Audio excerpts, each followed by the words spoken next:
We're going to share this recording with those that are part of the seminar today, but also you can access this on Agape, AGAP Encounter YouTube anytime. So you can go back to the talk, or you can go back and do the meditation separately. Whenever you find you need a breakthrough gift. This topic today is breakthrough gifts.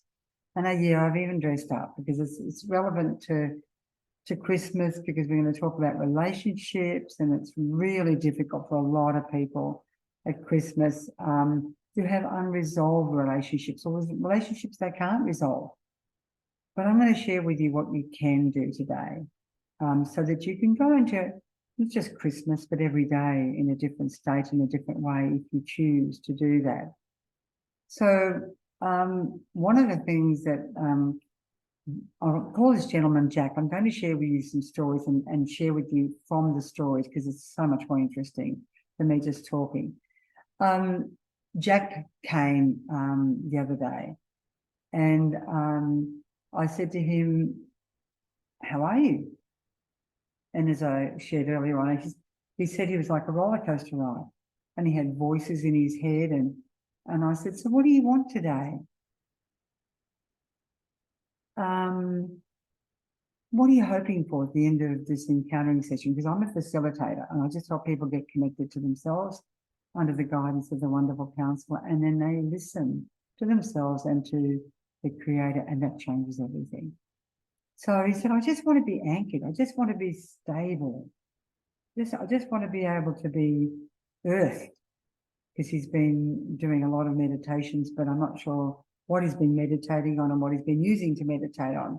And that can open the doors to darkness as well. So be mindful of that when you use drugs or medications. That can really open the door to a lot of taking your mind in places where you're not meant to go, or opening the door to voices. So unless you have to do things, but I certainly don't recommend you don't take drugs, unless you really have to, of course, by your medical people. Anyway, by the time we had finished, this is what Jack, and this is confidential so that you don't know who he is. When he came, I said, "So well, let's just see where you're at." And this is one of the things you can do to dissolve barriers. And this is a breakthrough gift. He was open to receiving. So I said, "Let's see where you're at first." And I said, "Just close your eyes, and you'll do this later. And just get present to where you are at the moment." Because you can't change others. You can only change yourself. When you change, my life began to change profoundly. And people don't affect me anymore, more often than not. And if they do, then I need to resolve that. So he said he felt sick. I said, "Okay, so just, I want you to listen to this. This is what you can do, particularly through any of the meditations on YouTube or the emotional and mental healing course on our website." I said, "Let's just go into the sickness." And that sounds crazy, because what we do in Agape, we've been shown, is to actually face the fears, face the unsettledness. So that's what came up. So we went into the sickness, and I said, just let's drift into the sickness under the guidance always of the one who created you, who is light, wisdom, truth, love, Jesus, the Spirit of light. So he went into the sickness, and darkness was there. So he just said, it's all dark. And he feels like he's being taken advantage of in the dark. So what else do you feel there? So I just asked this is the wonderful thing. And I'm saying it again and again. You don't have to do it. In fact, you need to stand back and become the observer, as you can be the observer, yet still participate in life. So you're in the world, but not of it.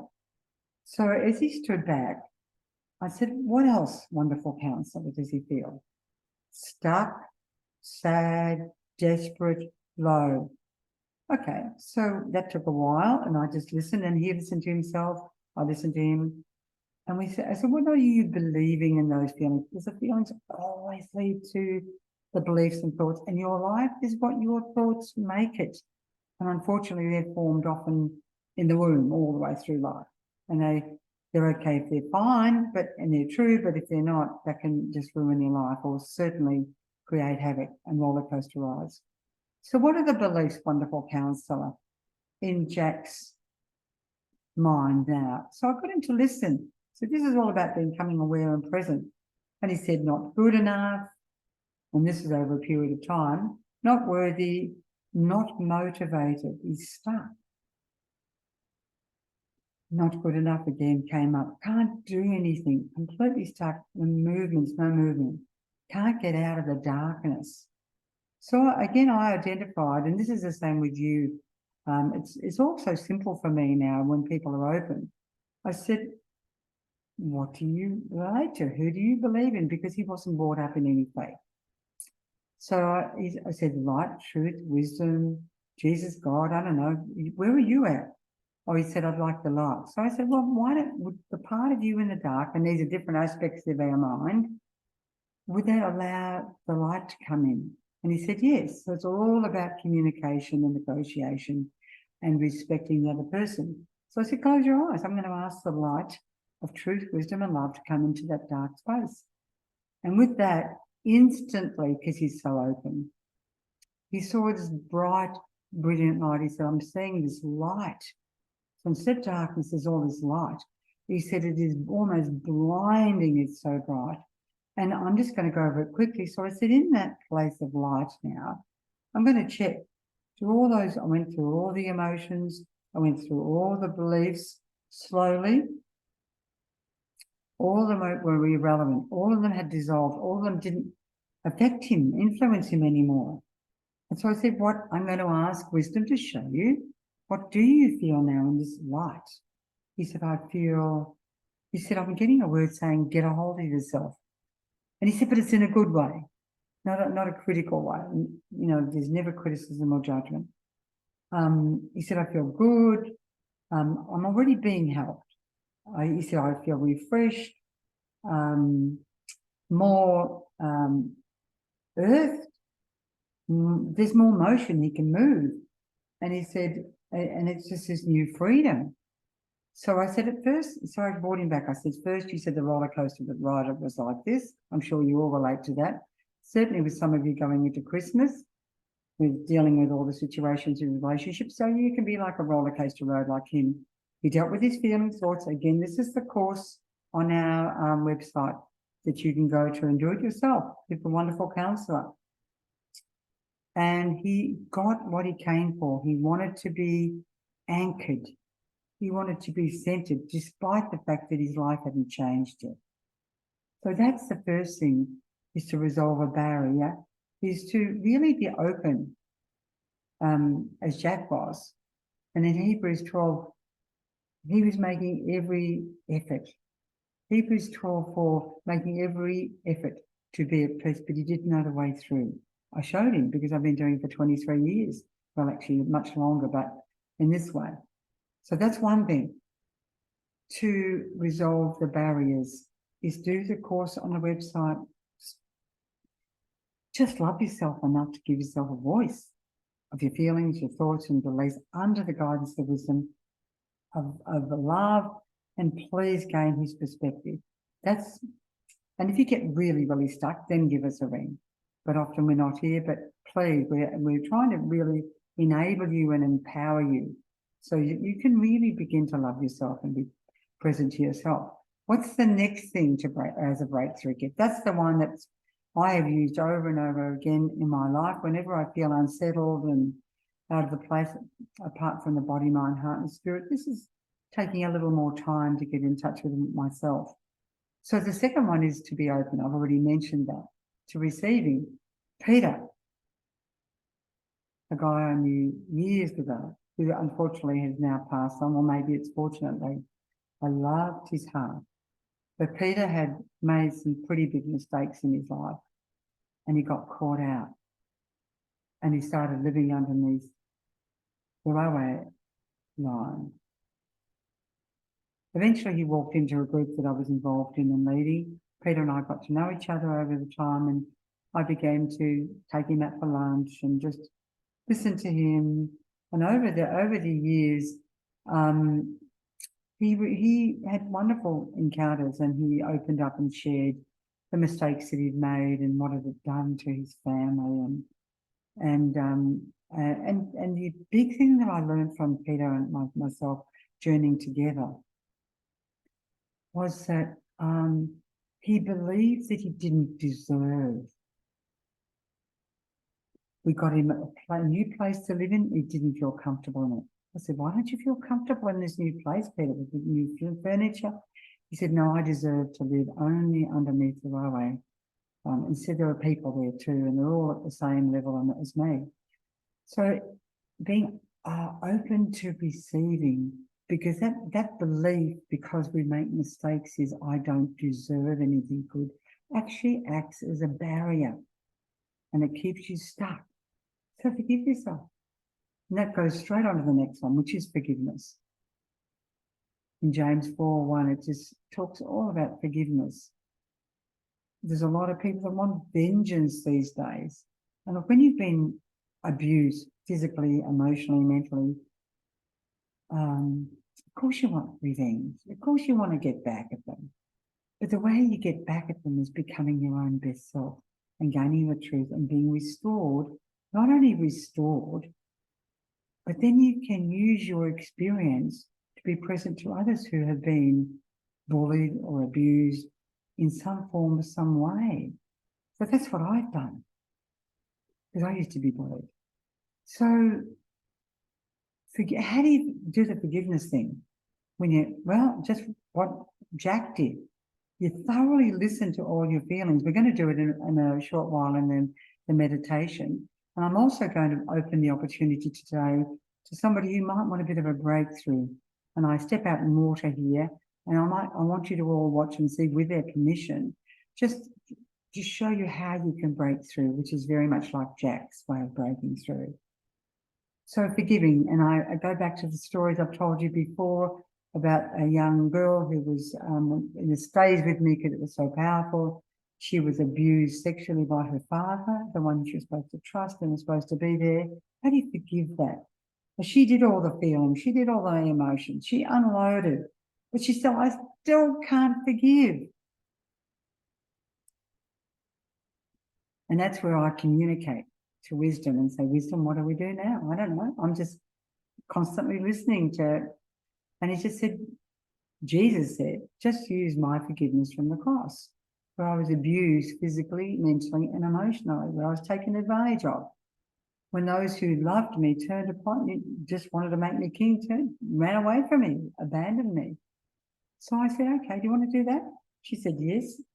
And just honest to goodness, he would have bowled me off the chair.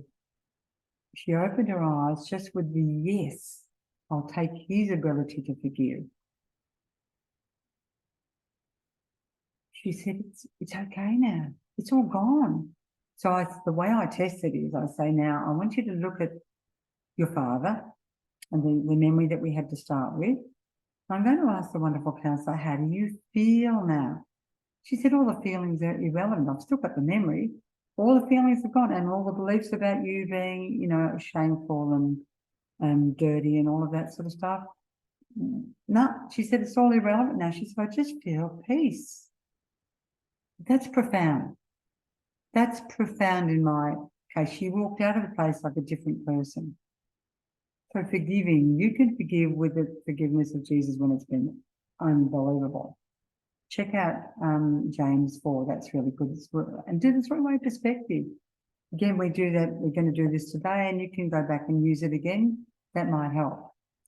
And another lady who came in was so full of resentment and anger at her family members.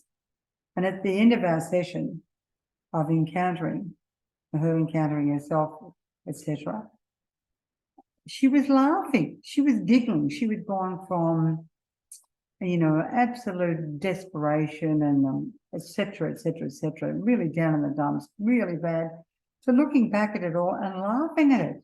I mean, that's what I call transformation. And that was no, I didn't do that. I just helped her through. I am just a midwife, helping her through until she listens to herself and listens to wisdom. So we've got resolve your barriers by listening to yourself and the feelings, being open, forgiving. And what about Jim?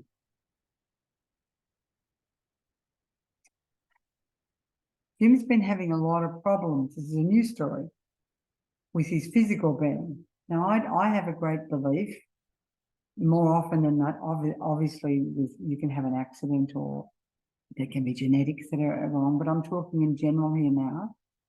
In my case, and I'm wondering too in Jim's case if it's true, and we'll wait and see. I'll let you know in the future. But my body has always responded to what's going on in my head and my emotions. And it usually creates some sort of sickness. And in one of my other family members, when she gets really angry and doesn't resolve it, she gets full of sinus. And she's resolved it, and now she meditates. She's not getting any of that. So what about Jim? What's his story? I actually was praying for him. This is another tool, another tip, another gift so that you can break through with yourself. I said, so do you want to hear? I actually was praying for him, and I said, I've got one word for you, but I don't know whether you want to hear it. And he said, okay. I said, I got the word attitude. I said, I'm leaving it with you. You can chuck it out. You can take it on, and you can listen to that and be aware of that word in your life and see if it makes a difference to how you feel physically. And with that, he had to make a phone call.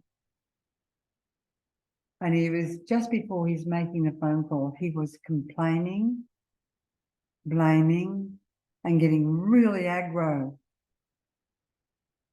And then he told me later on, he said he thought, oh my gosh, attitude. So before he rang the person, he stepped back and he said to me, I burst into laughter because I caught myself having a really, what I call it as a BA, a bad attitude, rather than a GA, which is a good attitude. So what's your attitude like to people? What's your attitude like to yourself? Take responsibility and deal with it, like Jim did. Jim was frustrated, angry, and resentful, and turned to laughing in a second. But more than that, he became aware, which means that he became responsible for his life. What about another one? Fran. Lots of stories today that I'm sharing with you because it's so much more interesting. Fran had expectations of a particular person who I'll call Jill.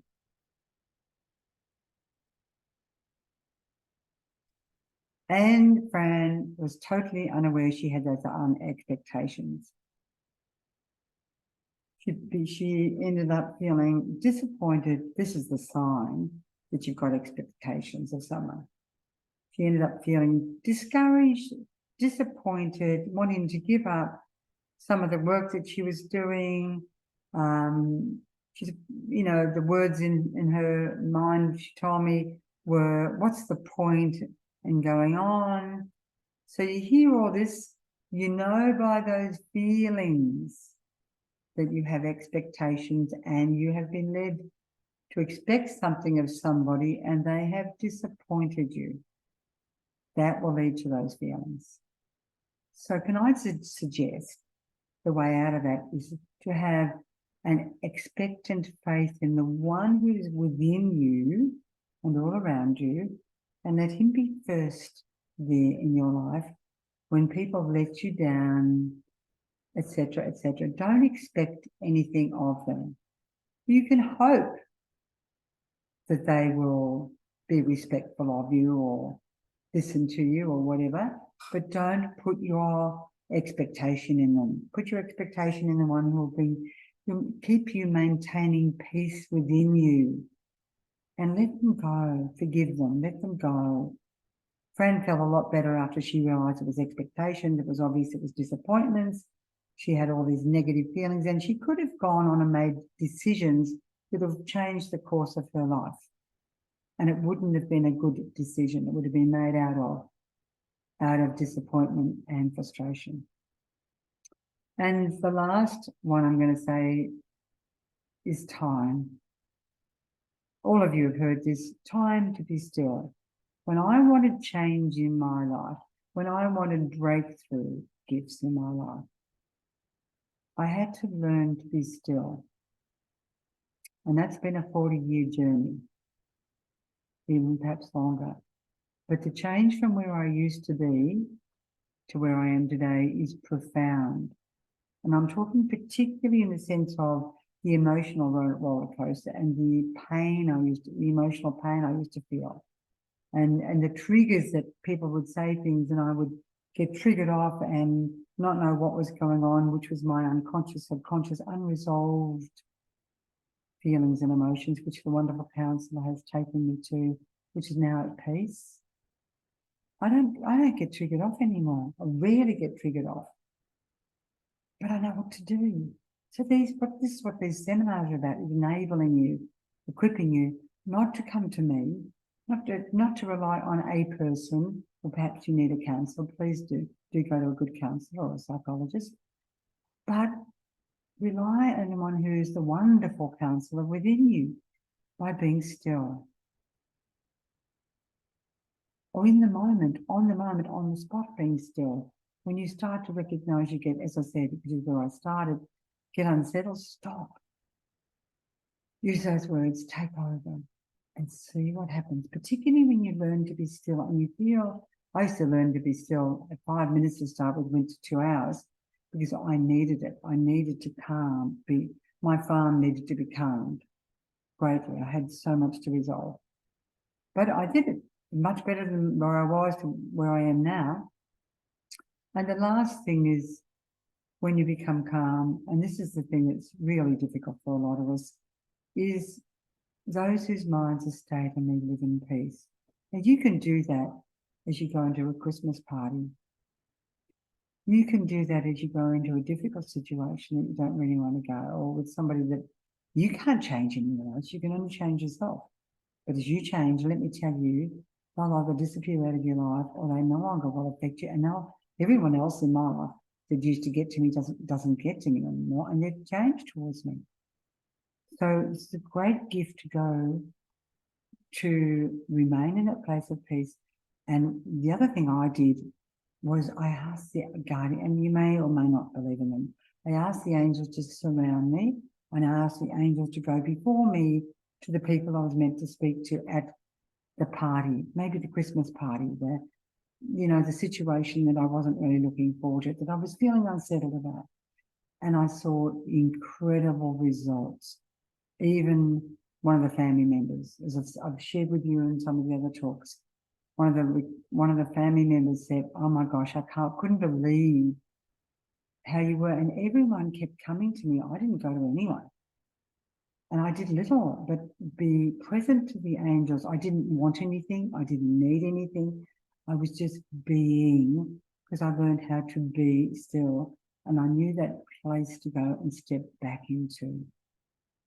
You can do that. If I can do that, and I was where I used to be, I've used where I used to be now to do this.